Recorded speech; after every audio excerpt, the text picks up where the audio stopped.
নমস্কার, আমি অসীম পাল। সনাতনের পদপ্রান্তে ইউটিউব চ্যানেলের নবম ভিডিওতে আমি আপনাকে আরও একবার স্বাগত জানাই।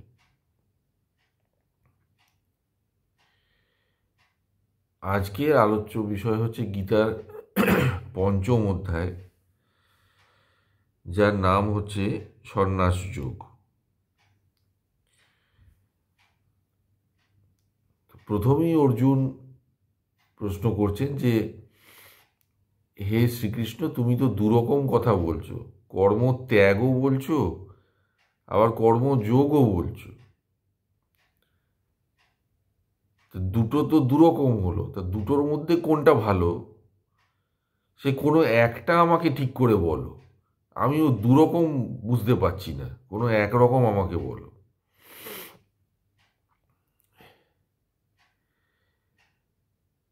এখন দেখুন, আপনি যদি একটু মনে করেন বা পুরনো ভিডিও যদি আরেকবার দেখেন, তাহলে দেখবেন অর্জুন কিন্তু অ্যাকচুয়ালি কোশ্চেন রিপিট করছেন।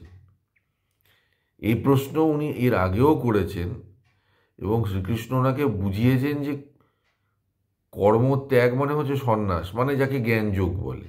কাজ ছেড়ে দিয়ে আমি বসে চিন্তা করব, যাকে গীতার ভাষায় সাংখ্যযোগ বলা হচ্ছে। সেই জ্ঞানযোগ আর কর্মযোগ মোটেও আলাদা জিনিস নয়, একই ব্যাপার।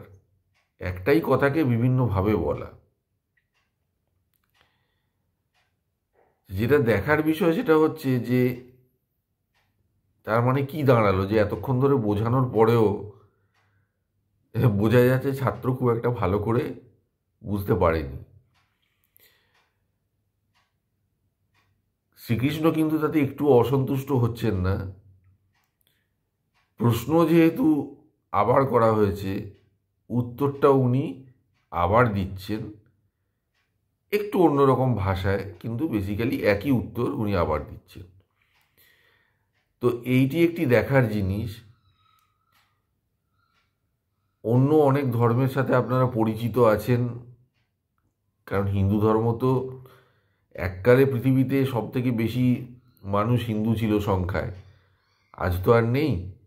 আজকে হিন্দু ধর্ম বোধ হয় 3 নম্বর 4 নম্বর কি জানি না, এতদিনে বোধ হয় 5 নম্বর পজিশনেও পৌঁছে গেছে জনসংখ্যার বিচারে। তো অন্য যে সমস্ত বেশি প্রচলিত ধর্ম, সেগুলোতে প্রথম কথা হচ্ছে প্রশ্ন করার স্বাধীনতা নেই। প্রশ্ন করাটাই সেখানে অপরাধ। আর দ্বিতীয় কথা, কেউ যদি এত বোকা হয় যে একটাই কথা তাকে বলে যাওয়া হচ্ছে সে কিছুতেই বুঝতে পারছে না, তাহলে তার প্রতি খুব একটা সদয় আচরণ সেখানে করা হবে বলে মনে হয় না। কিন্তু হিন্দু ধর্মের এই সহিষ্ণুতা, এইটা একটা লক্ষণীয় জিনিস, যে শ্রীকৃষ্ণ কিন্তু একটুও বিরক্ত হচ্ছেন না, প্রশ্ন করাতেও বিরক্ত হচ্ছেন না, এবং একই প্রশ্ন বারবার করাতেও বিরক্ত হচ্ছেন না।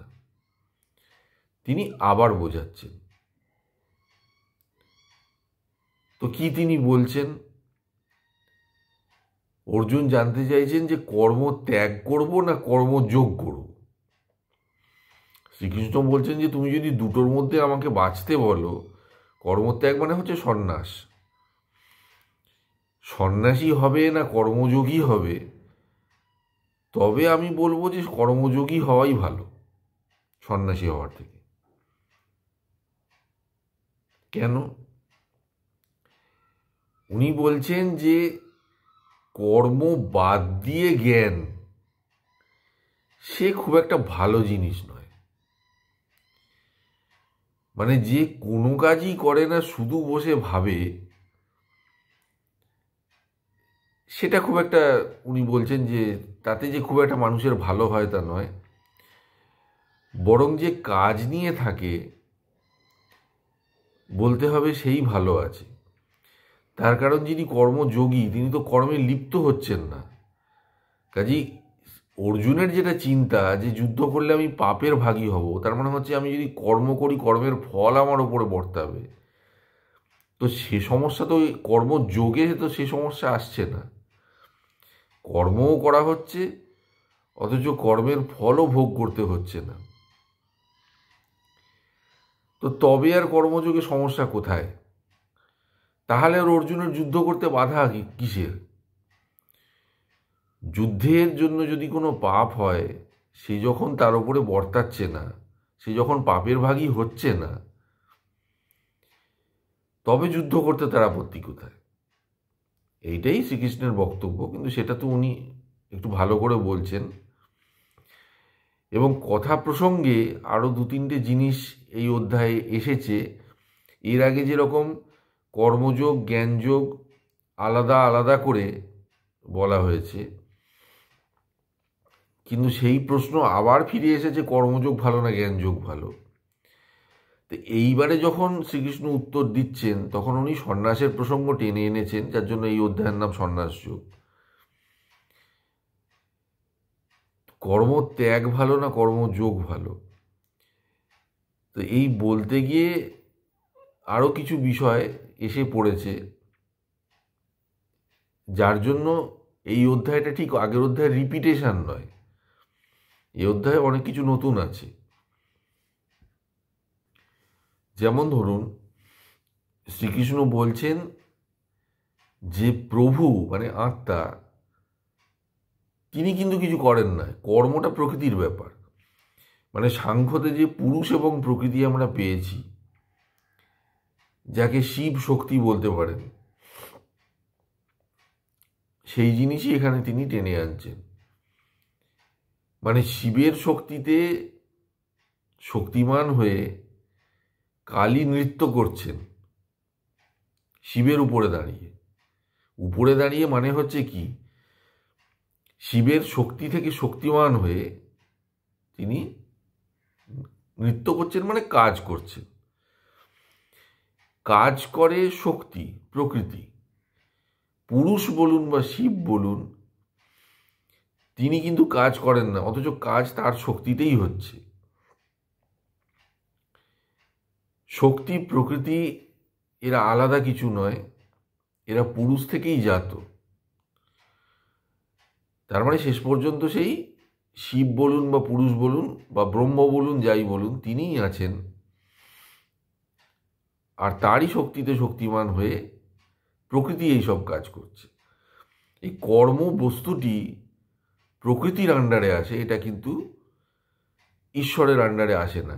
ঈশ্বর না কর্ম করেন, আর আত্মাতে না কোনো কর্মের ফল বর্তায়। তো এইটা এই অধ্যায়ে একটি অন্যরকম জিনিস। দ্বিতীয় কথা হচ্ছে সাম্যবাদ। আপনি শুনলে অবাক হবেন যে সাম্যবাদ কোথায় আছে আমরা সবাই জানি, কিন্তু সাম্যবাদ তারও অনেক দিন আগে গীতাতে আছে। যেমন আমি আগেই বলেছি, গীতা অতি প্রাচীন গ্রন্থ, প্রায় 3000 বছর আগে লেখা। সাম্যবাদ সেখানেও আছে, এবং এই সাম্যবাদ আমাদের পরিচিত সাম্যবাদের থেকে অনেক ব্যাপক। আমরা যে সাম্যবাদ জানি সেটা হচ্ছে মানুষে মানুষে সাম্যবাদ, আর এখানে যে সাম্যবাদ আছে সেটা হচ্ছে মানুষে কুকুরে গরুতে সাম্যবাদ। অ্যাকচুয়ালি মানে আমি সত্যি বলছি, এখানে একটি শ্লোক আছে, সেখানে পরিষ্কার বলাই আছে যে তত্ত্বদর্শী যিনি, তিনি ব্রাহ্মণ চণ্ডাল গরু কুকুর এদের মধ্যে কোনো তফাৎ দেখেন না, তার কাছে সব সমান, সবই তো ব্রহ্ম। তো এই সাম্যবাদ অ্যাকচুয়ালি আমাদের পরিচিত সাম্যবাদের থেকেও ব্যাপক। কিন্তু হিন্দু ধর্মের মজাটা হচ্ছে, সাম্যবাদের চোটে সবাইকে সমান লেভেল দেওয়ার চেষ্টা এখানে কিন্তু নেই। মানে সবার জন্য একই ধর্ম, সবার জন্য একই পদ্ধতি, সবার জন্য একই কর্ম, সেটা এখানে করা নেই। তার কারণ সবার ক্ষমতা সমান নয়।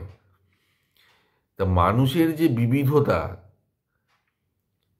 সেটাও যেরকম বোঝা হয়েছে, আবার সবাই যে অ্যাকচুয়ালি সমান, গভীরে গেলে সেটাও যে বোঝা যায়। এই দুটি জিনিসই হিন্দু ধর্মে আছে, দুটি রিকগনাইজড।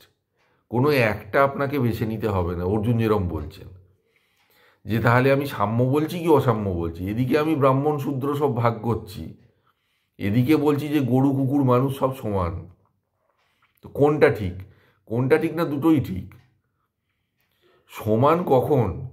যখন একজন মানুষ তত্ত্বদর্শী, মানে যিনি সিদ্ধ হচ্ছেন, যখন তিনি সিদ্ধ হবেন তখন তিনি বুঝতে পারবেন যে সবাই সমান। কিন্তু ব্যবহারিক জগতে, প্র্যাকটিক্যাল পৃথিবীতে তো তারা সবাই সমান নয়।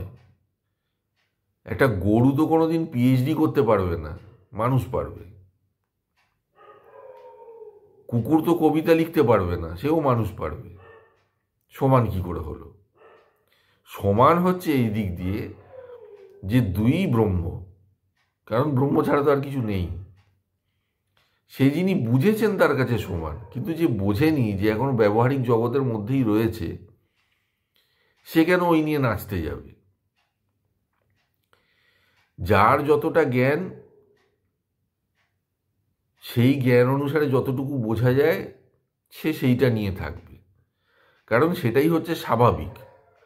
যা আমি বুঝি না তা শুধু বইয়েতে বলা আছে বলে রিপিট করা, সে ভারী অস্বাভাবিক কাজ। সেটা হিন্দু ধর্ম বলে না। আরেকটি কথা এই প্রসঙ্গে এসেছে, সেটা হচ্ছে যে জ্ঞানযোগের পথে যিনি যাবেন, কর্মযোগের পথে যিনি যাবেন, এমন নয় যে তারা কোনো আলাদা জায়গায় গিয়ে পৌঁছবেন। তারা একই সত্য বুঝবেন, একই ঈশ্বরকে পাবেন। এমন নয় যে জ্ঞানযোগের ঈশ্বর আলাদা আর কর্মযোগের ঈশ্বর আলাদা। দুই পথ দিয়ে লোকে একই জায়গাতে গিয়ে পৌঁছয়, এবং যখন পৌঁছয় তখন ব্রাহ্মণ চণ্ডাল গরু কুকুরে আর কোনো তফাৎ থাকে না। কিন্তু যতদিন না পৌঁছচ্ছে ততদিন তো তফাৎ আছে, ব্যবহারিক জগতে তো তফাৎ আছে। তো এখানে যেটা আমরা দেখছি সেটা হচ্ছে, যদিও একই প্রশ্ন করা হয়েছে, উত্তর যখন দেওয়া হচ্ছে তখন উত্তরটা কিন্তু একদম এক নয়, একটু বৈচিত্র্য তাতে আছে। যদিও বিষয়বস্তু সেম, উত্তর তো একই হবে, একই প্রশ্নের একই উত্তর হয়, ভাষা আলাদা। যেমন ধরুন, এখানে বলা হয়েছে ব্রহ্ম নির্মাণের অবস্থা, যেটাকে আগে বলা হয়েছে স্থিতপ্রজ্ঞের অবস্থা। স্থিতপ্রজ্ঞ শব্দটি ব্যবহার না করে এখানে ব্রহ্ম নির্বাণ শব্দ ব্যবহার করা হয়েছে, মানে অন্য জায়গাতে যাকে জীবন মুক্ত বলা হচ্ছে, একই ব্যাপার। তো এই হচ্ছে পঞ্চম অধ্যায় সন্ন্যাস যোগ, যেখানে বেসিক্যালি একই কোশ্চেন অর্জুন রিপিট করছেন, এবং শ্রীকৃষ্ণ একটু ভিন্নভাবে একই উত্তর দিচ্ছেন, যে যদি তুমি বোঝো যে কর্ম তুমি করো না, কর্ম তোমার দ্বারা হয়, সেক্ষেত্রে কর্মের ফল তোমার উপরে বর্তাবে না।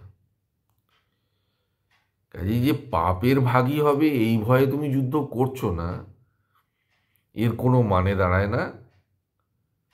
যুদ্ধ করা তোমার কর্তব্য, সেটা তোমার করা উচিত। সেটা যেভাবেই তুমি বোঝো না কেন, কথা পাল্টায় না। এই হচ্ছে গীতার পঞ্চম অধ্যায় সন্ন্যাস যোগ। আজকের ভিডিও এই পর্যন্তই। আপনারা ভালো থাকুন, সুখে শান্তিতে থাকুন, ঈশ্বরের কাছে এই প্রার্থনা করি। নমস্কার।